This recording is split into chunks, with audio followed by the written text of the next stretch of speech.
Market లో invest చేసి మీ డబ్బులు డబుల్ చేసుకోవాలనుకుంటున్నారా? విజయవాడలో జరిగే సుందరరామిరెడ్డి గారి లైవ్ సెమినార్ కి అటెండ్ అవ్వండి. మేడం గారు ఏమో ఇప్పుడు జాబ్ కి ఆమె బిజీగా ఉంటారు. సార్ మాత్రం ఇంట్లో డ్రింక్ చేస్తూ కొంచెం అప్పుడప్పుడు అదుకులాగా కోపంగా ఇట్లా కొంచెం ఉంటారు సార్. మంచి వాళ్ళే అన్న ఉద్దేశంతో ఇంకా ఆ రోజు కొంచెం లేట్ అయినా కూడా ఉన్నాను సార్. నేను అక్కడే ఉన్న తర్వాత మాట్లాడుతూ నాకు మనసు ఏం బాగాలేదు అలా ఇలా అని చెప్పి కొంచెం తప్పుగా ప్రవర్తించడం మొదలు పెట్టారు మేడం. Most expected response. ఆయన ఒంటి మీద చేయడం అలా చేస్తున్నారు సార్. అంటే మీ మేడంకి ఆయనకి ఏమైనా మధ్య డిస్కషన్ కానీ అలాంటిది ఏమైనా విన్నారా మీరు? గొడవ అన్నది కొంచెం పెద్దదిగా అయింది. మేడం గారు ఎప్పుడో అరుస్తున్నారు, గట్టిగా అరుస్తున్నారు. మేడం గారు ఫోన్ లో మాట్లాడడం, డబ్బులు మిస్ అయిపోయడం, ఇట్లా ఎవరితోనో కొంచెం గట్టిగా మాట్లాడడం, ఇవన్నీ నేను పని చేస్తున్నప్పుడు వినిపించే మేడం. ఇప్పుడు నా పరిస్థితి ఏంటో నాకు అర్థం కావట్లేదు సార్. నేను చెప్పుకునే పరిస్థితి కాదు సార్. నేను ముందు నువ్వు వెనకతలు గోయి ఒప్పుకుంటే ఒక సమస్య, ఒప్పుకోకపోతే ఒక సమస్య. ఇంకా నేను చచ్చిపోవడం తప్ప నాకు వేరే అవకాశం లేదు మేడం. కానీ ఒకప్పుడు అది పోలీసులు వాళ్ళు వాకబు వాళ్ళు ఎంక్వైరీలో తేలితే జైల్లో పెడతానంటున్నారు కదా సార్ పోలీసులు వచ్చి. నువ్వు కోఆపరేషన్ చేస్తేనే జరిగింది అయిపోయింది అంతే. ఒక వివరం చెప్పేంత వరకు, కంప్లీట్ అయ్యేంత వరకు ఫోన్ మాత్రం కట్ చేయకండి. మీరెవరు సార్? మీరు ఇళ్ళకి వచ్చారు, మీరు ఎక్కడి నుంచి వచ్చారు, మీరెవరు? కాదండి, మేము ఆకాశం నుంచి వచ్చాం, అదంతా అనవసరం. మీరు తప్పు చేశారు. ఉద్యోగం అంత చదువుకున్నారు, మీరు చేసిన పని ఏంటి? మీరేం పని చేశారు? మీరు చేసినటువంటి పనికి నా జీవితంలో నేను మీకు ఎప్పుడూ రెస్పెక్ట్ ఇవ్వను. కానీ ఈరోజు ఆ అమ్మాయి జీవితం, ఆ అమ్మాయి భవిష్యత్తు మీ యొక్క నిర్ణయం మీద ముడిపడి ఉంది. మీరు మా కళ్ళు ఎదుర్కొంటే లేరు కాబట్టి. జీవితం కార్యక్రమానికి స్వాగతం. నమస్తే కళ్యాణ్ గారు. నమస్తే జయ గారు. కళ్యాణ్ గారు, ఒక 4 ఇళ్లలో పని చేసుకుంటే తప్ప రోజు గడవని ఒక ఆమె, తన పేరు శ్యామల. ఒక 4-5 రోజుల నుంచి కూడా వస్తూ ఉంది ఆఫీస్కి. నేను డైరెక్ట్గా కూడా మాట్లాడాను. తన సమస్య నాకు చెప్పుకుంది. తెలుసో తెలియకో ఒక తప్పు జరిగింది, అది వెంటాడుతోంది. తనకి ఏం చేయాలో అర్థం కావట్లేదు. ఇళ్ళల్లో పని చేసుకుంటారు. డైరెక్ట్గా మీరు ఇక్కడ ఉంటారేమో కలుద్దామని వచ్చేసింది తను. డాక్టర్ గారు ఇక్కడ ఉండరమ్మా అంటే, ఇట్లా అందమైన జీవితం ప్రోగ్రామ్ నేను చూస్తానమ్మా, ఈ ఎపిసోడ్ చూశాను, ఆ ఎపిసోడ్ చూస్తాను అన్నీ చెప్తా ఉంది. సరే నేనే ఫోన్ చేసి డాక్టర్ గారితో నీతో మాట్లాడిస్తానని చెప్పానండి. ఒకసారి మాట్లాడతానండి.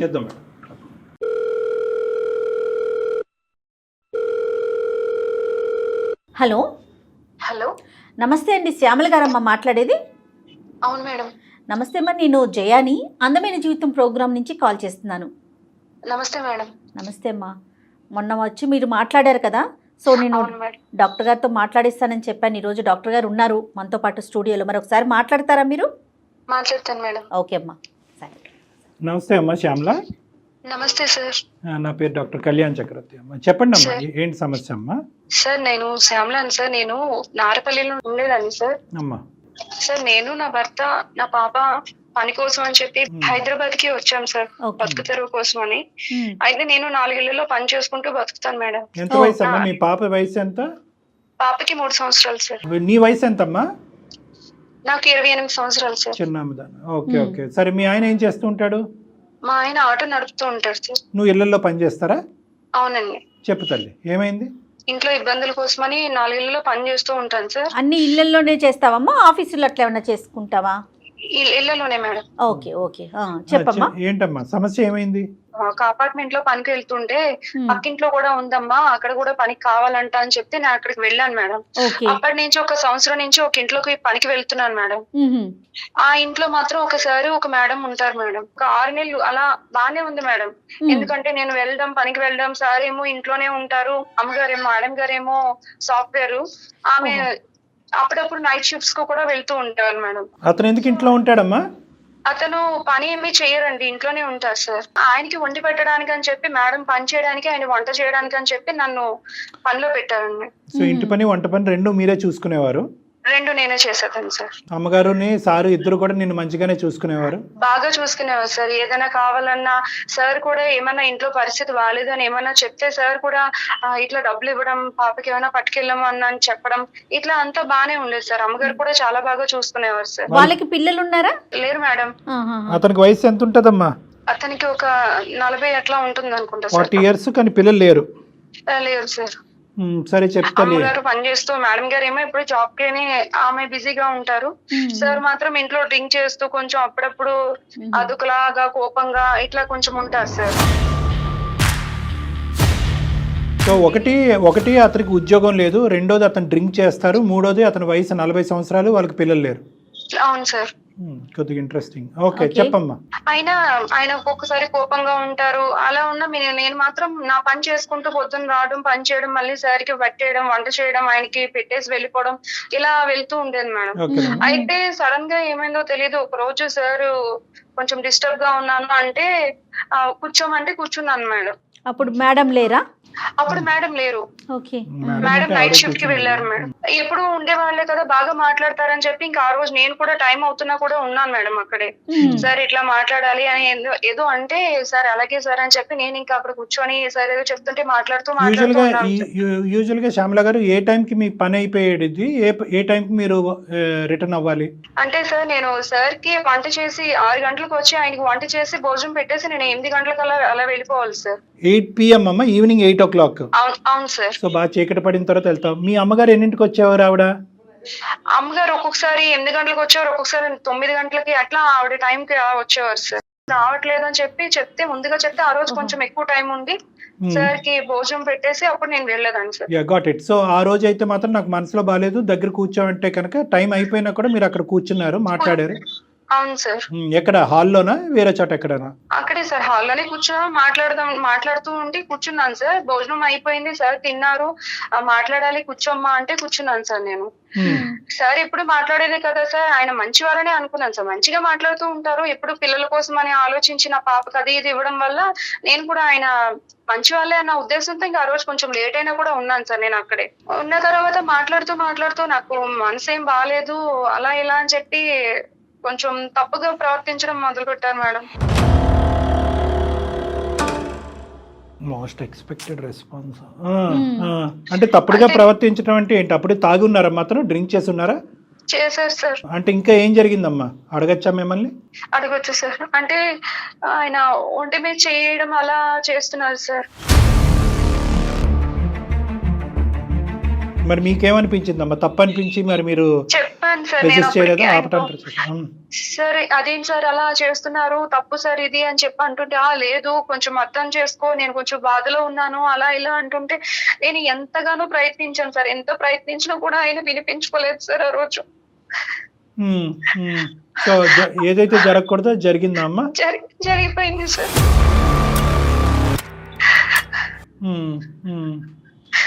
ఆ తర్వాత నేను ఇంకా అక్కడి నుంచి వెళ్ళిపోయాను సార్. వెళ్ళిపోయి ఇంకా నేను తర్వాత రోజు పొద్దున కూడా రాలేదు సార్ పనికి. అమ్మగారు ఫోన్ చేశారు, మేడం ఫోన్ చేసి ఏమ్మా ఎందుకు రాలేదు, ఇంత టైం అవుతుంది అన్న కూడా నేను ఏదో సాకు చెప్పాను. కానీ మళ్ళీ ఫోన్ చేసి నువ్వు రా, జరిగింది ఏదో జరిగిపోయింది, అదంతా వదిలేసే, మనసులో పెట్టుకోవద్దు, నువ్వు ఎప్పటిలాగే రా అంటే ఇంకా నేను తప్పక వెళ్ళాను సార్. ఆ రోజు మరుసటి రోజు వెళ్ళాను. సార్ ఏమో మామూలుగానే ఉన్నారు, ఏమీ జరగనట్టు. మేడం ఏమో వెళ్ళిపోయారు, సార్ అంటున్నారు ఇంకా జరిగింది ఏదో జరిగిపోయింది, నువ్వు ఇదంతా మర్చిపో, ఎవరికి ఏమి చెప్పొద్దు అని చెప్పి మేడంకి అసలు చెప్పొద్దు అని అన్నారు సార్. మేడం చెప్పొద్దు అన్నారు, నిన్ను మనసులో తీసేయమన్నారు, ఏమి లేనట్టే మాట్లాడుతున్నారు. అవును సార్, అసలు ఏమి జరగనట్టే మామూలుగానే ఉన్నారు సార్. క్షమాపణ అడగటం గానీ, సారీ అని చెప్పడం గానీ ఇదేం లేదు. అంటే జరిగిపోయింది కదమ్మా, ఇంక జరిగిందని మార్చలేం కదా, ఇంక వదిలేసే ఇక్కడతో, ఇంకెవరికి చెప్పకు, తప్పైపోయిందిలే, ఇంకా నువ్వు ఇద్దరం కలిసి తప్పు చేశాం కదా అన్నట్టుగా మాట్లాడారు సార్ ఆయన. అదే అతను అవసరానికి ముందుకు వచ్చి నీ అవసరం కూడా తీరినట్టు మాట్లాడాడు. అవును సార్. సరే తర్వాత ఏమైందమ్మా? తర్వాత సార్ మాత్రం అక్కడి నుంచి వెళ్ళిపోయారంట. 1 month అవుతుంది. 1 month అయిన తర్వాత సార్ వెళ్ళిపోయారు. ఒకసారి మాత్రం వెళ్లే ముందు నీకు ఇంత అమౌంట్ ఇస్తున్నాను, డబ్బులు ఇస్తున్నాను, నీకు ఖర్చులకు ఉంచుకొని, పరిస్థితి బాగాలేదు కదా, నువ్వు ఈ విషయం ఇంకెవరికి చెప్పకు అని చెప్పి అన్ని డబ్బులు ఇచ్చారు సార్. ఏంటి శ్యామల, ఎక్కడికి వెళ్ళిపోయారు? అంటే మేడం ఆయన జాబ్ కోసం వెళ్ళిపోయారు ఏంటి అనేది నాకైతే చెప్పలేదు మేడం, కానీ ఆయన మాత్రం ఇంట్లో ఉండకుండా వెళ్ళిపోయారు. అంటే మీ మేడంకి ఆయనకి ఏమైనా మధ్య డిస్కషన్ కానీ అలాంటిది ఏమైనా విన్నారా మీరు? అవుతుంది మేడం, వాళ్ళు రోజు తిట్టుకోవడం, ఇట్లా అరుచుకోవడం ఇలా జరుగుతుంది. అంటే సార్ ఏమో కోవిడ్ టైంలో ఏదో బిజినెస్ పెట్టి లాస్ అయిపోయారంట మేడం. ఓకే. అందుకని ఆయన ఇంట్లో ఉంటున్నారంట.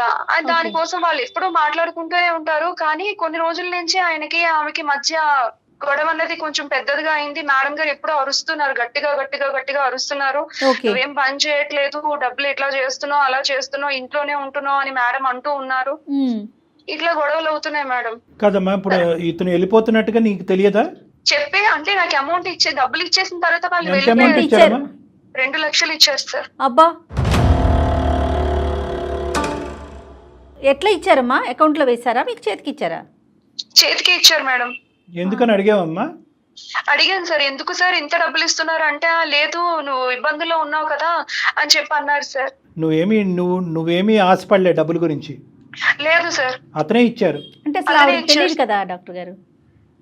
కాదమ్మా, ఇప్పుడు డబ్బులు ఇచ్చి ఎందుకు ఇచ్చాడు అంటే ఓకే, ఈ సంఘటన జరగడానికి డబ్బులు ఇవ్వడానికి మధ్యలో గ్యాప్ ఎంత ఉంది?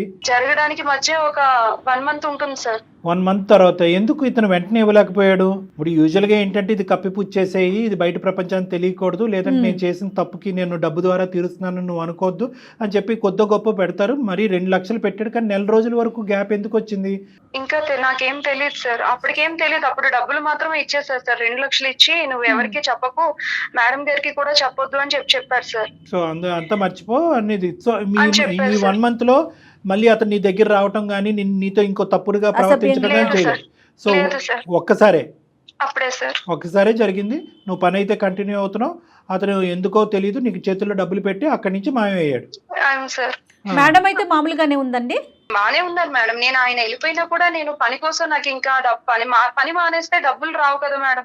అందుకని నేను నార్మల్ గా పనికి ఎప్పుడు అమ్మగారున్నా పనికి వెళ్ళిపోతూనే అమ్మగారు డబ్బులు ఇస్తూ ఇలా బానే ఉన్నాం మేడం. అంటే మేడం కి తెలిసి ఇతను వెళ్ళిపోయాడా అనేది జయ గారి డౌట్. అది ఇది ఎవరికి తెలియదు కదా మూడో కంటికి? లేదు sir. Right okay, carry on అమ్మా. తర్వాత ఏమైందమ్మా? సార్ వెళ్ళిపోయిన తర్వాత మేడం గారు ఉన్నారని నేను పనికి వస్తూ వెళ్తూ ఉండేదాన్ని సార్. కాకపోతే తర్వాత నుంచి సార్ మేడం గారు ఫోన్ లో మాట్లాడడం, డబ్బులు మిస్ అయిపోయడం, ఇట్లా ఎవరితోనో కొంచెం గట్టిగా మాట్లాడడం, ఇవన్నీ నేను పని చేస్తున్నప్పుడు వినిపించే మేడం. డబ్బులు మిస్ అయినాయి. ఓకే, ఏమాత్రం మిస్ అయినది ఏమో తెలిసిందమ్మా? అంటే ఇంట్లో 6 లక్షల వరకు కనిపించట్లేదని చెప్పి మేడం గారు అంటూ ఉండేవారు సార్. నీకు ఇచ్చింది ఎంతమ్మా అతను? నాకు 2 లక్షలు ఇచ్చారు సార్. సో 2 + 4 టోటల్ 6 మిస్సింగ్ ఇంట్లో. అవును సార్. మరి అనుమానం ఎవరి మీద వచ్చింది ఆ మేడం గారికి? మేడం గారికి సార్ అడుగుంటారండి. అడిగితే సార్ ఏమో తీయలేదన్నారు, ఏమన్నారో మరి గట్టిగా ఫోన్ లో మాత్రం మాట్లాడుతూ ఉండేవారు సార్. నేను ఆ ఫోన్ విని సార్ ఇలా మేడం గారు అంటున్నారు, డబ్బులు కనిపించట్లేదు అంటున్నారు, ఏంటి సార్ నాకు చాలా భయంగా ఉంది అని చెప్పి నేను ఆయనకి ఫోన్ చేస్తుంటే, అదంతా నీకు అనవసరం, నేను వెళ్ళిపోమని చెప్పాను కదా, నేను పని మానేయమని చెప్పాను కదా, నువ్వు ఎందుకు చేస్తున్నావు అని చెప్పి సార్ నా మీద కోపడుతున్నారు సార్. నేను ఫోన్ చేస్తున్నా కూడా ఫోన్ లిఫ్ట్ చేయట్లేదు సార్. అప్పుడప్పుడు ఫోన్ చేసినా సార్ ఇది పరిస్థితి అని చెప్పినా కూడా కట్ చేసేస్తున్నారు సార్ ఫోన్. సో అతని వరకు అయితే అతను సేఫ్ సైడ్ వెళ్ళిపోయాడు. అంటే ఏంటంటే నాకేమీ తెలీదు అనేటటువంటి విధంగా అతను సేఫ్ సైడ్ వెళ్ళిపోయాడు అతను. అవును సార్. ఓకే. తర్వాత మేడం గారు నేను సార్ తో మాట్లాడాక మేడం గారు కూడా అందరిని అడిగిన తర్వాత సార్ లేరు, ఇంకా నా మీదే మేడం గారికి అనుమానం వచ్చి నన్ను అడిగారు, నన్ను కొట్టారు కూడా మేడం. నేను తీయలేదు మేడం అని చెప్పాను మేడం. అయినా సరే మేడం వినకుండా నా మీద కంప్లైంట్ ఇచ్చారు మేడం, పోలీస్ కంప్లైంట్. అక్కడి వరకు వెళ్ళిందమ్మా. ఓకే, తర్వాత ఏమైందమ్మా? తర్వాత పోలీస్ వాళ్ళు వచ్చారండి. పోలీస్ వాళ్ళు వచ్చి నన్ను అడుగుతున్నారు, నువ్వు తీసావంటే కదా, నువ్వు అక్కడ పని చేస్తున్నావు అంటే కదా, డబ్బులు మిస్ అయ్యాయంట, ఇలా అని చెప్పి అడుగుతున్నారండి. నువ్వేం చేసావమ్మా డబ్బుల్ని శ్యామల? ఆ డబ్బులు నేను నా భర్తకి ఇచ్చాను మేడం. అతను ఆటో నడుపుకుంటున్నాడు, ఆ పరిస్థితి కోసం అని చెప్పి మా అమ్మ వాళ్ళు ఇచ్చారు అని చెప్పి నేను అతనికి డబ్బులు ఇచ్చాను మేడం. సో నీ డబ్బులు కూడా మీ హస్బెండ్ యొక్క బ్రతుకు తెరుగు గురించి ఇచ్చావు. అతను ఆటో కొనుక్కున్నాడు, ఆటో నడుపుతున్నాడు. ఆటో ఉండేదండి ముందు, ఆటో అమ్మేసి తర్వాత కార్ తీసుకున్నారు సార్. క్యాబ్ నడుపుతారు కదా సార్, అలా కార్ తీసుకొని కార్ నడపడానికి అని చెప్పి ఆయన కానీ మరి 2 లక్షలు అంటే మీలాంటి కుటుంబానికి 2 లక్షలు అంటే చాలా ఎక్కువ. మరి మీ హస్బెండ్ కి ఆ డబ్బులు ఇచ్చినప్పుడు అతను ఆశ్చర్యపడలేదు? ఇదేంటి ఎప్పుడు లేదు? అడిగారు సార్, ఇంత డబ్బులు మనకెక్కడవే, నీకెక్కడి నుంచి వచ్చాయి, నువ్వు పాచి పని చేసుకునేదాన్ని, నీకు ఇంత డబ్బులు ఎక్కడే అని అడిగారు సార్. మీ అమ్మ ఇచ్చిందని చెప్పావు? అవును సార్, అమ్మ దగ్గర ఉన్నవి అమ్మాయి నాకు ఇచ్చింది, అమ్మ వాళ్ళు ఇచ్చారు అని చెప్తే ఇంకా ఆయన ఇంకేం అనలేదు సార్. అప్పుడు అదేలే, ఇంకో మెట్టి ముందుకెళ్ళి మీ అమ్మను కూడా అడగలేదు. అడుగుంటే కనుక ఇంకో విధంగా ఉండేది. మీ అమ్మగారిని ఎంక్వైరీ చేయలేదు? ఏం అత్తమ్మ థ్యాంక్స్ 2 లక్షలు ఇచ్చారు థ్యాంక్ యూ అని ఏదో ఒకటి చెప్తారు కదా యూజువల్ గా. ఎలాగ అతను రాగానే 2 lakhs తీసుకుని జోబులో పెట్టుకున్నాడు? ఇది మీ అమ్మగారు అప్పుడప్పుడు ఇలా ఇస్తూ ఉంటారా మీ కుటుంబానికి? అంటే నేను డబ్బులు దాచుకున్నాను అని చెప్పేసి అమ్మ దగ్గర చిట్టీలు వేసాను, డబ్బులు దాచాను అని చెప్పాను సార్. సో అవన్నీ నమ్మేశాడు అతను. సర్లే, ఇంకా డౌట్ రాకుండా మీ అమ్మగారిని కూడా ఇంకో ప్రశ్న అడగకుండా వచ్చిందే మంచిదిరా సంతోషం అని చెప్పి తుర్రుమని వెళ్ళి ఆటో కొనుక్కుని, మీ భర్త అయితే మంచోడేనమ్మా, మంచి వారేసి అతనికి ఏ అలవాట్లు ఏమీ లేదు, ఆటో కొనుక్కున్నాడు, అతను క్యాబ్ కొనుక్కున్నాడు. కార్ కొనుక్కున్నారు, కారు ఓకే, అదే హ్యాపీగా నడుపుకుంటున్నాడు. నడుపుకుంటున్నారు సార్. పోలీసులు ఎంక్వైరీలో ఏం తేలిందమ్మా? నిన్నే ఎంక్వైరీ చేశారా, మీ ఆయన కూడా ఎంక్వైరీ చేశారా? అప్పుడు ఇంటికి కూడా వచ్చారు సార్, ఇంటికి వచ్చి అడిగారు సార్ ఎక్కడి నుంచి వచ్చాయి, ఇదేంటి పోలీసు వస్తున్నారు మన ఇంటికి, నువ్వేమో మీ అమ్మగారు ఇచ్చారని చెప్పావు డబ్బులు, ఇప్పుడు ఇదేంటి అని చెప్పి అడిగారు సార్. కాదమ్మా, ఇప్పుడు ఫైనల్ గా పోలీసులు ఎటువంటి ఆలోచనతో బయటకు వెళ్ళారమ్మా? వాళ్ళని నువ్వు జస్టిఫై చేయగలిగావా, సాటిస్ఫై చేసావా? నువ్వు వాళ్ళకి చెప్పినటువంటి మాటని మీ భర్త నమ్మారా? నమ్మారు సార్, నేను చిట్టీలు వేసుకుని డబ్బులు తెచ్చానని చెప్పాను సార్, పోలీసులకి అదే చెప్పాను, నా భర్త కూడా అదే నమ్మారు, పోలీసులు వాళ్ళు కూడా నమ్మేసి వెళ్ళిపోయారు సార్. మళ్ళీ వస్తా అన్నారా? అంటే ఎంక్వైరీ నడుస్తుందా? అంటే మళ్ళీ ఎంక్వైరీకి వస్తాము, వస్తే మాకేమన్నా డౌట్ వస్తే మళ్ళీ వస్తామని చెప్పి వెళ్ళిపోయారు సార్. ఇంకా ఎందుకంటే చిన్న మొత్తం కాదు మేడం, అంతే కదా. ప్లస్ ఏంటంటే ఇలా పోయిన సందర్భాల్లో ఏదో ఇప్పుడు ఈ అమ్మాయి ఎక్కడ చిట్టీలు వేసింది, ఎంత వేసింది, ఇవన్నీ వాళ్ళు ఎంక్వైరీ అంతే చేస్తారు కదా. మరి డిపార్ట్మెంట్ పని డిపార్ట్మెంట్ చేయాలి కదా. మరి ఇప్పుడు ఏంటమ్మా, మరి అతనికి ఫోన్ చేసావా నువ్వు? చేశాను మేడం, పోలీసులు వచ్చి వెళ్ళిన వెంటనే నేను మళ్ళీ సార్ కి ఫోన్ చేశానండి. సార్ కి ఫోన్ చేస్తే సార్ ఫోన్ లిఫ్ట్ చేసి, నీకు ఎన్నిసార్లు చెప్పాను నీకు ఫోన్ చేయొద్దని చెప్పాను కదా, నేను పని మానేమన్నాను, ఇదే మాట మాట్లాడుతున్నారు మేడం. నేను పోలీసులు వచ్చారండి, మేడం గారు ఇలా నా మీద పోలీస్ కంప్లైంట్ ఇచ్చారని కూడా చెప్పాను మేడం. నేను రికార్డ్ చేయవలసిందిరా అలాంటి మాటలు, ఇలాంటి వాళ్ళని అదేమంటే నిన్ను పని మానేమంటున్నారు. డాక్టర్ గారు అన్నట్లుగా రికార్డ్ చేయాలి చేస్తే అసలు అటు తాట తీసి ఉండేవాళ్ళు. కాదమ్మా, నువ్వు ఏమైనా చదువుకున్నావా? మంచి అంటే వాక్చాతుర్యం అది డిస్క్రిప్షన్ అంతా బాగుంది, ఏం చదువుకున్నారా మీరు? Intermediate discontinue sir. శుభ్రంగా ఏ ఉద్యోగం అయినా చేసుకుంటేది. సరేలే. కాదమ్మా, ఇప్పుడు మమ్మల్ని ఏ విధంగా హెల్ప్ చేయమంటావు? మళ్ళీ పోలీసులు వచ్చే లోపు ఏదో ఒకటి జరగాలి, లేదంటే నీ మీద అరెస్ట్ వారెంట్ ఇష్యూ అవుతుంది, నువ్వు జైల్లోకి వెళ్ళే అవకాశం ఉంటుంది. ఇప్పుడు నీ సమస్య ఏంటి? నీ డైలమా ఏంటి? భయపడకు ఏడవద్దు, చెప్పమ్మా. ఇప్పుడు నా పరిస్థితి నాకు అర్థం కావట్లేదు సార్. నా భర్త చూస్తే నేను చేసిన తప్ప ఆయనకి చెప్పలేను. ఆ డబ్బులు ఎందుకు వచ్చాయని పోలీసులు, ఎక్కడి నుంచి వచ్చాయని పోలీసులు అడుగుతున్నారు. ఆ డబ్బుల కోసం మాట్లాడదామంటే సార్ ఏమో ఫోన్ లిఫ్ట్ చేయకుండా ఆయన ఫోన్ కట్ చేసేస్తున్నారు, ఎక్కడికో వెళ్ళిపోయారు, ఎక్కడికి వెళ్ళారో కూడా తెలియదు సార్. ఇప్పుడు నా పరిస్థితి ఏంటో నాకు అర్థం కావట్లేదు సార్. నేను ఒకరికి చెప్పుకునే పరిస్థితి కాదు సార్. నేను ముందు నువ్వు వెనకతలు ఒప్పుకుంటే ఒక సమస్య, ఒప్పుకోకపోతే ఒక సమస్య. అవును సార్, ఇంకా నేను చచ్చిపోవడం తప్ప నాకు వేరే అవకాశం లేదు మేడం. ఒకటి శ్యామల అమ్మ, ఒక డాక్టర్గా ఒక అనుభవం ఉన్న వ్యక్తిగా నేను చెప్పేది ఏంటంటే, ఆడపిల్లలు మీరు ఏ పని గురించి అయితే నువ్వు చదువుకున్నటువంటి అమ్మాయి ఒక ఇంట్లోకి వెళ్తున్నావు, అక్కడ ఏంటంటే ఒక తాగేటటువంటి వ్యక్తి, పని చేయనటువంటి వ్యక్తి, భార్యతో పిల్లలు కన్నటువంటి వ్యక్తి ఉదయం నుంచి సాయంకాలం వరకు ఖాళీగా ఉన్నాడు. ఎప్పటికైనా కూడా ఆ వాతావరణం అనేటటువంటిది నీకు రిస్కీ అట్మాస్ఫియర్, సేఫ్ జోన్ కాదు కదా. అలాంటివన్నీ కూడా మరి రిస్కీ అట్మాస్ఫియర్ అని చెప్పి అలాంటి ఇంట్లోకి పని వాళ్ళే వెళ్ళరా అండి? డాక్టర్ గారు పని చేయటం తప్ప అంటే కనుక తస్మాత్ జాగ్రత్త. అలాంటి నీ పరిధులు అనేటటువంటి దాంట్లో ఉంటాయి. ఎందుకంటే చీకటి పడ్డ తర్వాత కూడా నువ్వు అక్కడ పని చేస్తున్నానని చెప్పినప్పుడు, పోనీ నీ భర్త దగ్గర నుంచి నీకు ఎటువంటి సమస్యలు, హ్యాపీ కుటుంబం ఇది. అలాంటప్పుడు ఎంత జాగ్రత్తగా ఆలోచించి వ్యవహరించవలసిన తీరు. ఇప్పుడు అది సమస్య కాదు, దాని గురించి ఈరోజు మనం మాట్లాడట్లేదు. ఎందుకంటే కనుక అతను ఒకసారి ఆ తప్పు చేశాడు, డబ్బులతో వదిలించుకున్నాడు, పారిపోయాడు. ఈరోజు నువ్వు మా దగ్గరకు కూడా వచ్చి ఉండేదాను కాదు. ఈరోజు మా దగ్గరికి ఎందుకు వచ్చావు అంటే కనుక ఈరోజు దొంగ కేసు నీ మీద పెట్టి పోలీసులు నీ పేక మీద కత్తి పెట్టారు కాబట్టి ఈరోజు వచ్చి ఇక్కడ ఏడుస్తున్నావు.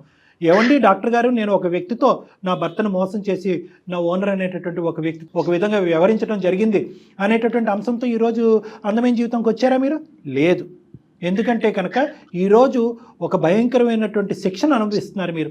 ఒప్పుకుంటే ఒక సమస్య, ఒప్పుకోకపోతే సమస్య. పోలీసులన్నా శిక్షిస్తారు, భర్త అన్నా శిక్షిస్తాడు, ఎక్కడో చోట ఒక శిక్ష పట్టడం తప్పదు. ఏది పెద్ద శిక్ష అని ఆలోచించే పరిస్థితిలో మీరు మా దగ్గర ఎంత మానసిక వేదన కదా డాక్టర్ గారు. అవునమ్మా, ఈరోజు ఇది నీకు నాకు తెలుసమ్మా.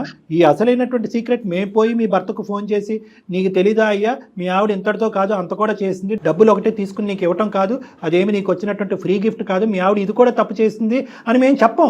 కానీ ఒకప్పుడు అది పోలీసులు వాళ్ళు వాకబు వాళ్ళు ఎంక్వైరీలో తేలితే అసలు నీ జీవితం ఏమవుతుంది? 2 లక్షలు ఎక్కడ, నీ జీవితం, నీ సంసార జీవితం ఎక్కడ, నీ పిల్లల భవిష్యత్తు ఏంటి? ఇవన్నీ ఆలోచించడం అమ్మా. బలహీనటువంటి క్షణం అంటారు. ఎవరు అతను? 6 నెలలు ఒక ఓనర్గా ఉండేటటువంటి వ్యక్తి, అతను మనసు బాగాలేకపోవటం ఏంటి, అతను తాగి నీమే చెయ్యటం ఏంటి, తాగని నువ్వు అతను కోఆపరేట్ చేయటం ఏంటి? నువ్వు కూడా ఏదో తాగున్నావు అంటే కనుక ఇంకో విధంగా ఆలోచించవచ్చు. నువ్వు తాగని నువ్వు చక్కగా ప్రయాణం చేస్తూ సంసార జీవితం నడుపుతున్నటువంటి నీకేం ప్రాబ్లం చెప్పు. సరే ఇవన్నీ కాదు, ఇది కూడా నేను ఎందుకు చెప్తున్నాను అంటే కనుక చూసేటటువంటి ప్రేక్షకులలో ఇలాంటిది ఏమి ఉండదులే, ఫైనల్గా వచ్చేటటువంటి పరిణామాన్ని ఏదో తర్వాత చూసుకుందాం అని చెప్పి మన కర్తవ్యాన్ని మన గమ్యాన్ని మర్చిపోయి తాత్కాలికంగా ఇలా డైవర్ట్ అవుతే కనుక జీవితాలు ఇలా నాశనం అవుతామని చెప్పడం గురించి నేను చిన్న సందేశం ఇస్తున్నాను. కానీ ఈరోజు మన ముందుండే సమస్య ఏంటంటే ఆకాష్ గారు 2 లక్షలు ఇచ్చేసి గుట్టు చప్పుడు కాకుండా అతను ఏదో చేసుకుంటూ జీవితంలో హ్యాపీగా అతను ఉన్నాడు. అతని భార్యతో అతని జీవితం ఎలా ఉందన్నది మనకు అర్థమైంది. ఇప్పుడు నీ జీవితం నీ భర్తతో ఆగమ గోచరంగా మారిపోయే పరిస్థితి ఏర్పడింది. సో దీన్ని మేము లెక్క తేల్చాలి, అంతే కదమ్మా? ఏం చేద్దాం కళ్యాణ్ గారు? అతనికి ఫోన్ చేయాలి మేడం. అమ్మా శ్యామల, ఒక చిన్న ట్రిక్ ప్లే చేద్దామమ్మా, తప్పదు, ముళ్ళుతోనే తీయాలి. సో నువ్వు అతనికి ఫోన్ కలుపు, మేము మొత్తం ఈ కాన్వర్జేషన్ అంతా రికార్డ్ చేస్తాము. మేము బ్యాక్గ్రౌండ్లో ఉన్నట్టుగా ఏమాత్రం చెప్పొద్దు అతనికి, ఓకే? నువ్వు న్యాచురల్గా ఇంతకుముందు ఎలాగైతే అతనితో మాట్లాడుకుని బతుమాలుకుని వామాలుకుని ఏమండి నన్ను బయటకు వేయండి, నేను ఈ పరిస్థితిలో ఉన్నాను అని మాట్లాడేటటువంటి మాటలు ఏవైతే ఉన్నాయో న్యాచురల్గా మాట్లాడు. అతను ఏమంటాడు అనేది మనం రికార్డ్ చేద్దాం. ఒకప్పుడు అతను మెట్టు దిగి వస్తే సరే, లేదంటే లేనటువంటి పక్షంలో ఇది మనం ఎవిడెన్స్ కింద వాడుకుని అతన్ని శిక్షించవచ్చు. ఒకసారి కాల్ చేయమని. దయచేసి లైన్ లో వేచి ఉండండి. The person you are speaking with has put your call on hold. Please stay on the line. Hello sir. Hello, ఎవరమ్మా?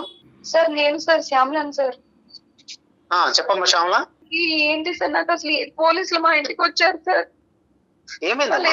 అడుగుతున్నారు సార్, మీరు ఆ రోజు డబ్బులు ఇచ్చి వెళ్ళిపోయారు సార్, మళ్ళీ మీరు మాట్లాడట్లేదు సార్. అమ్మగారేమో కంప్లైంట్ ఇచ్చారు సార్ నా మీద.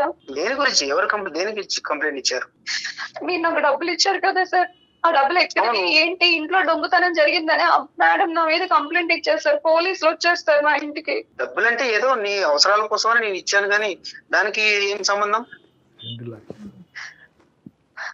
అసలు పోలీసులు వచ్చి ఏవేవో అడుగుతున్నారు సార్. ఇవన్నీ డబ్బులు ఎక్కడి నుంచి వచ్చాయి, ఎందుకు వచ్చాయి, అసలు దొంగతనం చేసావా, ఇంకెంత చేసావు, ఇవన్నీ అడుగుతున్నారు. నా భర్త చూస్తే నన్ను నువ్వేమో చిట్టి వేసాను అంటున్నావు, వీళ్ళు ఇలా అంటున్నారని నా భర్త అంటున్నారు సార్.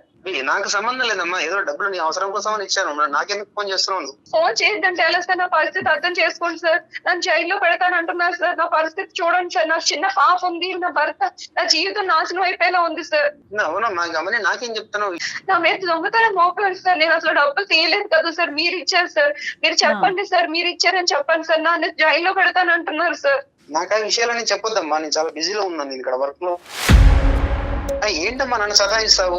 అప్పుడు ఏదో నీ అవసరం కోసం అనేది డబ్బులు ఇచ్చాను, ఇప్పుడు నేను అదే జరిగిందని నా తప్పు అంటావేంటి? సార్ ఆ రోజు జరిగింది కదా సార్, మీ వల్లనే కదా సార్ అదే. ఇప్పుడు ఏమి తెలియనట్టు వదిలేమంటే ఎలా అవుతుంది సార్ ఇదంతానా? నా వల్ల ఏం జరగలేదమ్మా, ఏదో చూసాను, ఆలోచించాను. నువ్వు కోఆపరేషన్ చేసేది జరిగింది అయిపోయింది అంతే. నన్ను ఎందుకు అడుగుతున్నావు? అవన్నీ నీకు ఇష్టం ఉంటే ఇంట్లో పని చేసుకోమంటే లేదు. నేనే డిప్రెషన్ లో నేను బయటకు వచ్చాను, నా వర్క్ లో ఉన్నాను ఇక్కడ.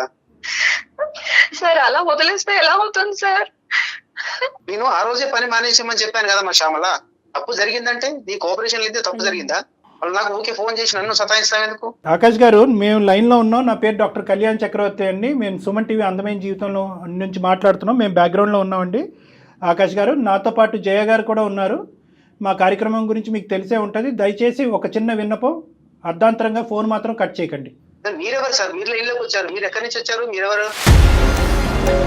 కాదండి, మేము ఆకాశం నుంచి వచ్చాం. అదంతా అనవసరం. మీరు చేసినటువంటి తప్పు పనికి ఈ రోజు అమ్మాయి బాధితురాలు అయ్యి అనుభవిస్తుంది. మన ఇద్దరం కలిసి చేసాం కదా. తప్పు చేశానండి? కాదండి, మీరు ఇందాక ఏదో కోఆపరేషన్ అన్నారు కదా, మరి ఏం కోఆపరేట్ చేసుకున్నారు ఒకరికొకరు?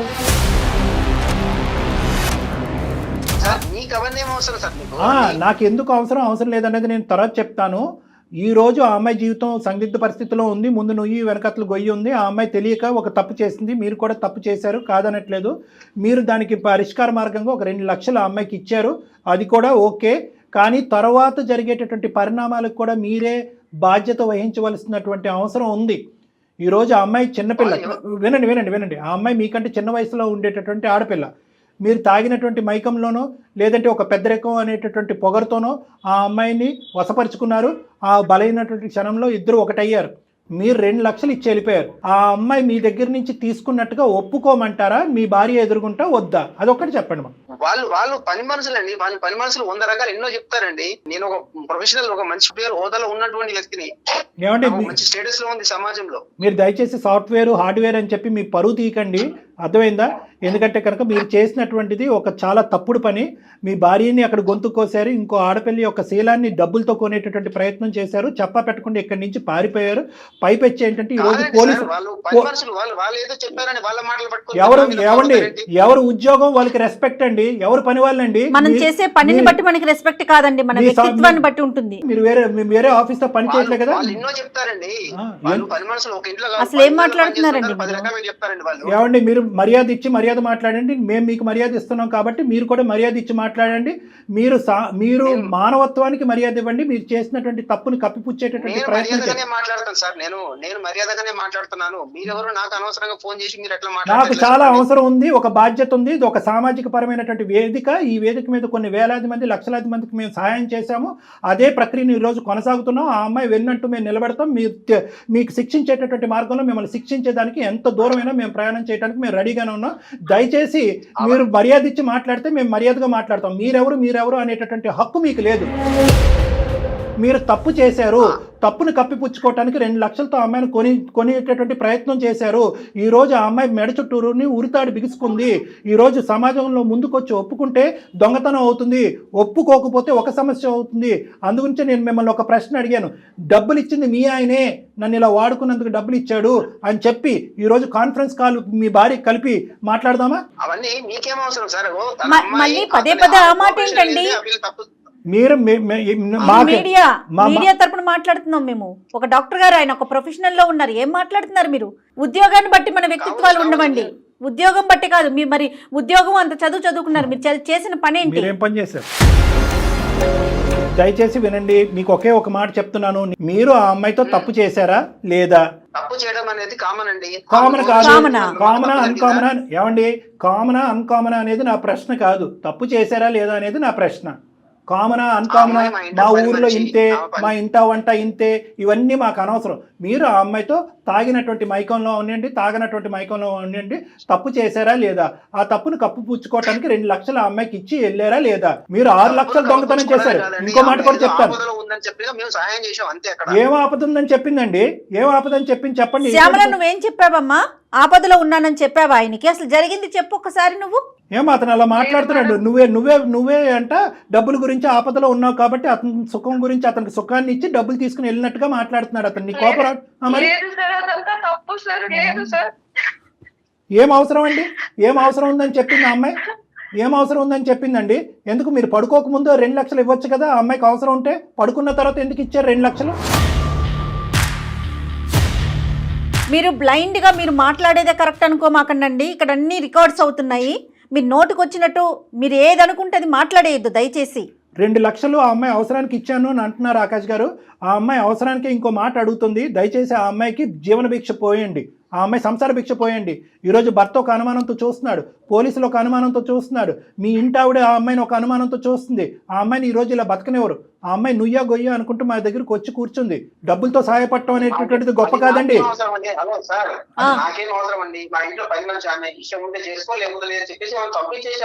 మరి మీ ఇంటికి పని కోసం వచ్చిన పిల్లతో మీరు బిహేవ్ చేసేది అదేనండి? అది కరెక్టేనా? అంటే మీ ఇష్టమా? పని అమ్మాయిని ఒంటి పనికి వాడుకున్నారు, ఇంటి పని వంట పని కాకుండా ఒంటి పనికి వాడుకున్నారు మీరు. మరి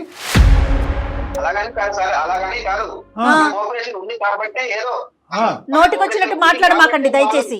సూపర్. మీరు ఒక ఆడపిల్ల గురించి కోఆపరేషన్ ఉంది అని అన్నారు, కోఆపరేషన్ లేదు అని ఇవన్నీ పక్కన పెట్టండి.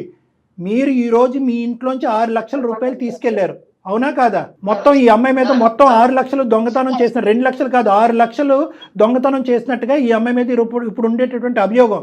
కాదు డాక్టర్ గారు, అసలు అట్లా నోటుకొచ్చినట్టు మాట్లాడతాడు ఏంటండి అమ్మాయిని పట్టుకొని? తాట తీసేవాళ్ళగా కాదు, అదే ఎదురుగుంటూ ఉంటే కనుక ఇంకో విధంగా ఉండేది ఈ సమస్యకి పరిష్కారం. మీరు ఎక్కడో ఉండి ఎక్కడున్నారో తెలియకుండా దొంగచాటును పారిపోయి అక్కడెక్కడో మీ ఆవిడ యొక్క డబ్బులు దొంగతనం చేసి వాటితో మీరు సుఖాలు అనిపిస్తున్నారు కదా ఈరోజు. అందుగురించి మీరు ఇలా మాట్లాడుతున్నారు. ఏం చేద్దాం కళ్యాణ్ గారు, ఇది కరెక్ట్ కాదండి అసలు.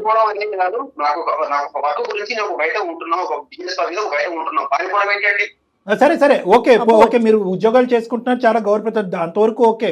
ఫోన్ కలుపుదామా మీ భార్యతో? అసలైనటువంటి నిజాలు ఆవిడకి కూడా తెలియాలిగా. శ్యామల ఒక పని చెయ్యమ్మా, మీ మేడంకి ఒకసారి లైన్ కలుపు, డాక్టర్ గారు మాట్లాడతారు.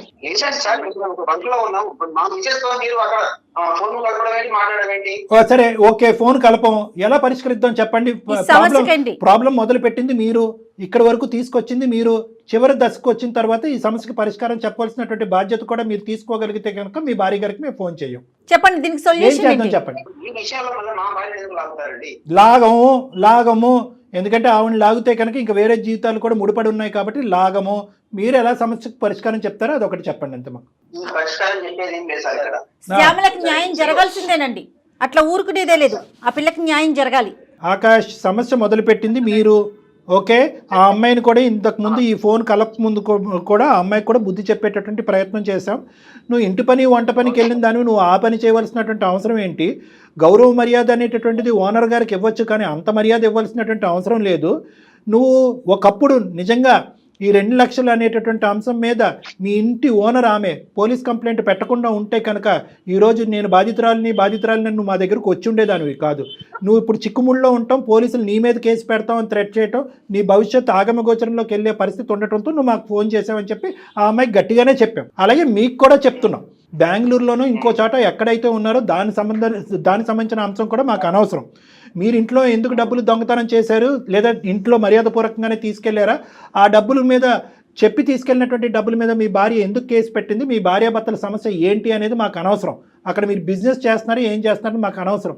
కానీ ఇక్కడ మీరు ఇచ్చినటువంటి చాలా ఏదో దయాదాక్షిణ్యాల మీద ఇచ్చినటువంటి 2 లక్షల వల్ల ఈరోజు ఆ అమ్మాయి నెత్తి మీదకి వచ్చి పడింది.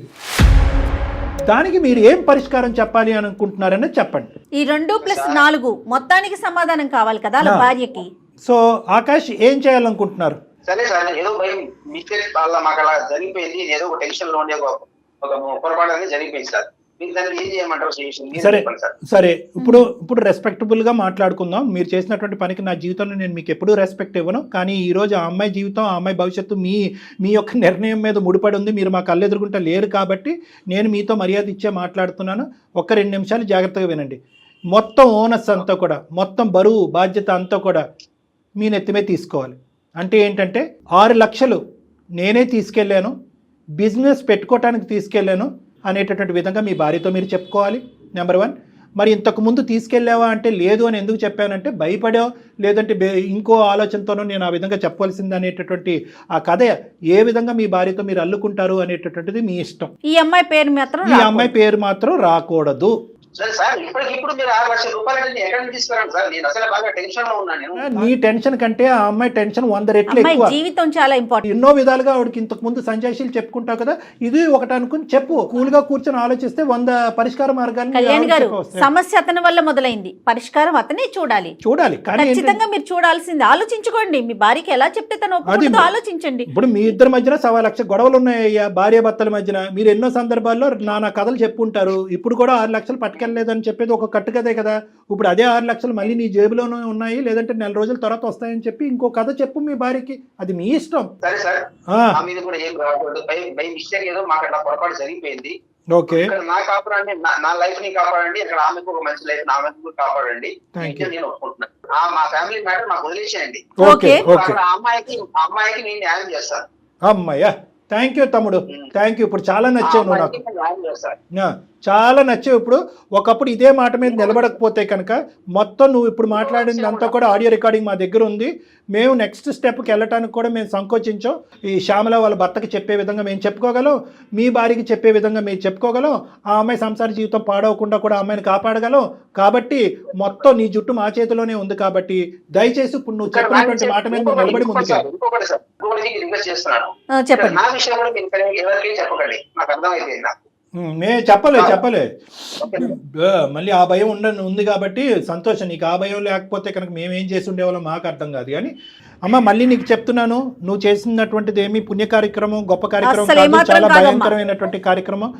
ఈ రోజు అందమైన జీవితం అనేటటువంటి ఈ వేదిక ఉంది కాబట్టి నువ్వు ఈ రోజు వచ్చి మమ్మల్ని ఆశ్రయించి ఇందులోంచి గట్టెక్కో, లేదంటే నీ జీవితం ఎంత భయంకరంగా ఉండేదో ఒక్కసారి ఆలోచించుకో. ఇటువంటి తప్పులు చేసేటటువంటి ప్రతి అబ్బాయికైనా అమ్మాయికైనా మా వేదిక ద్వారా ఒకే విన్నపం, దయచేసి ముందు చూపుతో ఆలోచించండి. ఇక్కడ అయిపోయింది కదా, తర్వాత పరిణామాలు తర్వాత చూసుకుందాము, నిదానంగా జారుకుందాం అనేటటువంటి ఆలోచన ఉండకూడదు. ఎందుకంటే కర్మ సిద్ధాంతం నమ్మేటటువంటి వాళ్ళు కర్మ అనేటటువంటిది ఇంకో జన్మలో ఉండదు, ఆ శిక్ష అనేటటువంటిది ఇప్పుడే పడుతుంది. అదే నువ్వు ఈ రోజు అనుభవిస్తున్నావు. అదృష్టం కొలిది మేము ఇంటర్వ్యూ అవటం వల్ల నీ పరిష్కారం సద్గుణంగా అయింది, సాఫీగా ముందుకెళ్ళే అవకాశం ఉంది. దయచేసి ఇది గుర్తుపెట్టుకో. జీవితంలో కొన్ని ముఖ్యమైనటువంటి అంశాలు ఉంటాయి. అవి ఏంటంటే కుటుంబం, ఉద్యోగం, పిల్లల యొక్క భవిష్యత్తు, ఇలాంటి అంశాలన్నీ కూడా ఒకే ఒక్క తప్పుతో అన్ని గాలికి ఆవిరైపోయేటటువంటి అవకాశం ఉంటుంది. నీది కూడా అదే పరిస్థితి. అర్థమైందమ్మా? అర్థమైంది సార్. రైట్.